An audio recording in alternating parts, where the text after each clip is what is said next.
I've been backstage with Jack having a laugh. Not that Jack, you know, doesn't get terribly worked up, doesn't exactly laugh, big belly laughs. It's just a kind of... Jack Dean live at the Apollo after the news. Lost and found, a very British Olympics. The last London Olympics. Cool, a bit basic. Athletes brought their own sandwiches, made their team kit and stayed in old prisoner of war camps. Here and ready to watch. A very British Olympics, part of the lost decade. Find it tomorrow at 9 on BBC 4.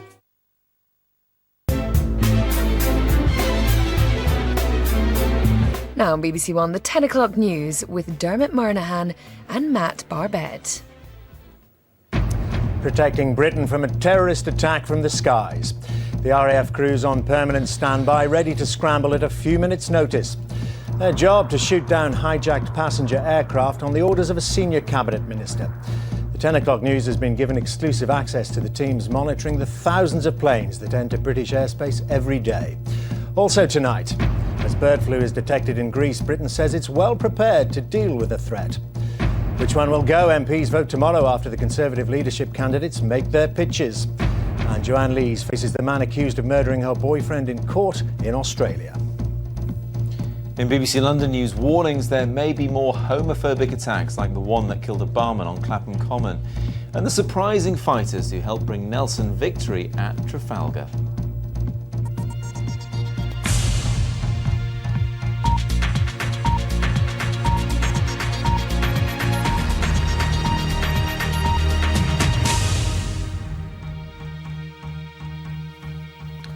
Good evening. Shooting down a hijacked passenger plane has, since the attacks of September the 11th, been a stark option facing those fighting terrorism in Britain.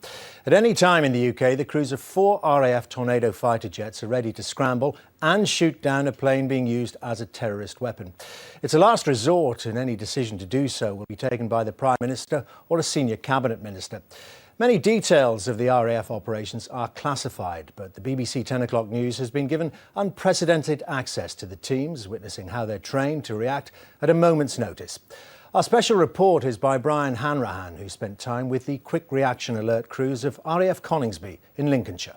The pilot will be doing the walk around. I will normally get in the jet and I'll align the navigation system. They'll be checking the weapons. We'll check the radios, we'll check the communication systems. This is the Q, the RAF fighter crew on Quick Reaction Alert. They're checking their aircraft so it can take off instantly to challenge and shoot down any plane that poses a terrorist threat to the United Kingdom. With all of that kit checked and ready to go, that now means that we don't have to do that on the scramble. We're fairly close to London and therefore the most obvious choice to launch and protect the capital. Yeah, right. The crews live and eat in quarters next to the hangars for 24 hours at a time. This unit arrived at RAF Coningsby in Lincolnshire the day after the September the 11th attacks on New York. It's been here every minute of every day since. Aircraft weapons fit is standard, lens GPS, no issues there. I'm aware of anything from Q1's aircraft. OK, guys, you have it. We're going to nick my bag. Thank you very much. Once the new watch takes over, they'll even sleep in their waterproof suits. It saves seconds if they have to scramble. Second lost comms, 1364. Where is he? OK, north-northwest of Valley. At fighter control, they have a genuine alert. An airliner is out of contact. No comms for 5 minutes. It's on a 1364 score from Hamburg to Newark. Thank you. Here in an old Cold War bunker, sophisticated computers and radar feeds from around the country scan Britain's crowded air lanes. As far as I can see, it is. The RAF's master controller wants more details and warns his fighters to stand by. Another one. Okay, stand by. 2172. Second lost comms, score 2172. Continental 103. While we're filming, a second plane loses contact. The tension notches up. Second lost comms is Continental 103. Any decision to destroy an airliner would be passed from here to the top of the government. The most senior of a small group of cabinet ministers can be patched into the command circuit within minutes. Comms regained. But within seconds, communication with both planes is established and everyone stands down. It all happens frighteningly fast. You never know where the threat's going to come from. It could be any of those aircraft out there. And there are thousands flying above the airspace of the United Kingdom every minute of every day. And at the end of the day, you have to have the capacity to take one down if you had to do it. If we were ordered to do so, that's exactly what we'd do. It's that serious, is that really? It's that serious. The pilots are constantly updated over a tannoy. QRA, acknowledge. They can expect to scramble about once a month. Encounters with airliners are always tense. We climbed right up next to him, and it just went on and on and on to the next stage of warning, next stage of warning, next stage of warning.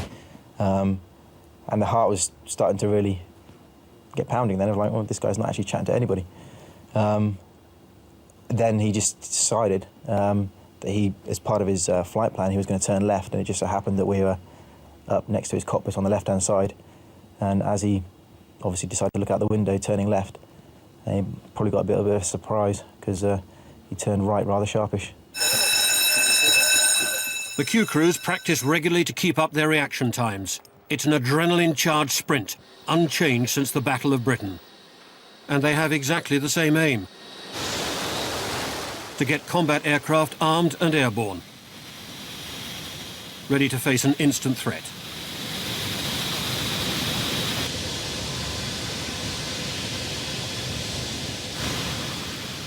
Their target is to launch a